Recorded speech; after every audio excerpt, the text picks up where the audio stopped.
RRB, l'invité du matin. Bonjour Gilles Ménage. Bonjour Lionel Sabot. À votre invité ce matin, Paul Wilson, le consul général d'Australie en Nouvelle-Calédonie. Monsieur le consul général, bonjour. Bonjour Gilles. Et merci d'avoir accepté notre invitation ce matin. Nous sommes à quelques jours maintenant du 26 janvier. Le 26 janvier, c'est l'Australia Day. Il faut rappeler d'abord sur le plan historique que c'est avant tout la fête nationale en Australie. Oui, exactement. C'est notre fête nationale. Nous avons des journées importantes en Australie, différentes comme l'Anzac Day, mais l'Australia Day le 26 janvier est le jour où nous commémorons l'arrivée de première flotte britannique en 1788 à Sydney et la fondation de la colonie de Nouvelle-Galles du Sud.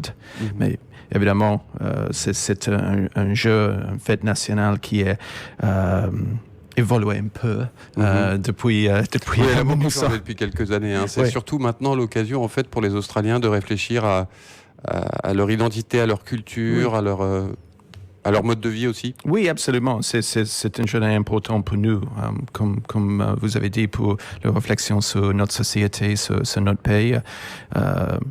Nous avons un pays, une société multiculturelle dont nous sommes très fiers, une économie assez forte, une identité, comme j'ai dit, multiculturelle.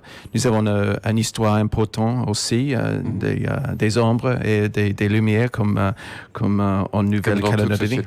Oui, exactement. So, l'Australie Day est une journée importante, comme vous avez dit, pour réflexion de notre société. Mais comme j'ai dit, sur notre histoire, c'est une journée particulièrement importante pour réfléchir sur l'histoire de nos peuples autochtones, leur culture, leur histoire, leur identité. So, c'est une journée de réflexion, oui, évidemment.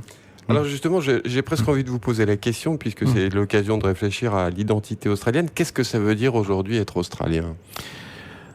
Être australien et d'avoir de la chance de vivre dans un pays stable et pour la plupart des gens prospères. C'est de vivre dans un pays où nous bénéficions, où nous respectons les libertés démocratiques, les libertés d'expression, de culte, de commerce. Un pays où l'on croit en l'égalité de droits, l'égalité d'opportunités. Nous sommes ouverts au monde, nous sommes un pays d'émigrés, nous sommes un pays de voyage dans le monde. Mais comme j'ai dit, c'est aussi de reconnaître notre histoire, respecter et reconnaître la valeur des cultures très anciennes de nos concitoyens autochtones. C'est aussi d'être un bon ami et de savoir qui sont ses amis. Donc c'est bon d'avoir la Nouvelle-Calédonie et la France comme des bons amis. Le Conseil national de l'Australia Day estime que plus de la moitié de la population participe à des événements organisés le jour de l'Australia Day. Ça fait beaucoup de monde, ça fait en gros 13 millions de personnes. Et parmi eux, 75% en profitent pour célébrer la diversité culturelle. C'est vraiment un sujet majeur en Australie, vous l'avez évoqué. Oui, absolument, mais c'est plus qu'un sujet majeur, c'est une expérience vécue en Australie. C'est un aspect fondamental de ce qui nous sommes. Nous sommes un pays d'émigrés venus de toutes les régions du monde. Et comme j'ai dit, certains de nos compatriotes sont les gardiens des cultures très anciennes. Donc, notre diversité est une force. La culture aborigène est très très présente aujourd'hui dans la société australienne. Oui, de plus en plus présente. Nous avons une semaine en juin pour réfléchir sur la question de la réconciliation, mais de plus en plus, Australia Day, c'est aussi une journée importante pour la réflexion, comme j'ai dit, sur l'histoire, sur la culture de nos peuples autochtones. C'est une question qui a été très largement débattue au cours de l'histoire en Australie, la question aborigène et celle de la réconciliation. C'est quelque chose qui est accepté très largement aujourd'hui par la majorité des Australiens. C'est de l'histoire et la culture. Oui, absolument, parce que c'est une partie importante de l'Australie, la reconnaissance de l'histoire, la reconnaissance de culture, mais aussi franchement la connaissance de souffrance de nos peuples autochtones. C'est très important. Nous sommes en train de réconcilier tous nos peuples et avec le passé aussi en Australie. La reconnaissance est une partie importante de la réconciliation qui est un travail important qui continue en Australie. L'été en Australie, c'est l'été. C'est l'été. Il fait très chaud. C'est la saison des barbecues. Incroyablement chaud actuellement.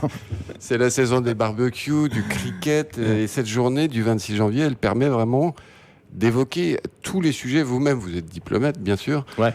Mais ce qu'on sait moins, c'est que vous êtes aussi passionné de musique. Oui.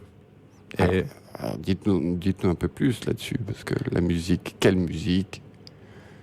Toutes les formes de musique, sauf peut-être l'opéra. Mais en Australie, nous avons heureusement une gamme diverse de musique. Mais en particulier, j'aime bien le jazz et le jazz australien, mais aussi le country australien. La musique country. Et actuellement, il y a une grande fête dans une ville qui s'appelle Townsworth en Nouvelle-Galles du Sud. C'est the Australian Country Music Festival. Chaque année, en janvier. Actuellement, il y a beaucoup d'amateurs et amatrices de musique country australienne qui est à Tamworth actuellement pour célébrer la musique country. Voilà, on en sait un petit peu plus. Du point de vue de l'Europe, l'Australie a toujours été vue comme une terre d'opportunités. Est-ce que c'est encore le cas aujourd'hui ? Je pense que oui. Même pendant la dernière décennie où l'économie mondiale a traversé des difficultés, l'Australie a eu la chance de connaître une croissance économique interrompue. Mais nous ne sommes pas parfaits. Nous devons offrir des opportunités au plus grand nombre d'Australiens possible. Mais les Australiens sont souples.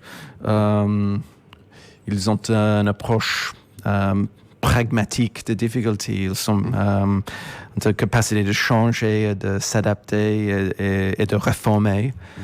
Et donc, pour moi, ce sont des qualités qui vont nous permettre de continuer de construire un pays qui réussit.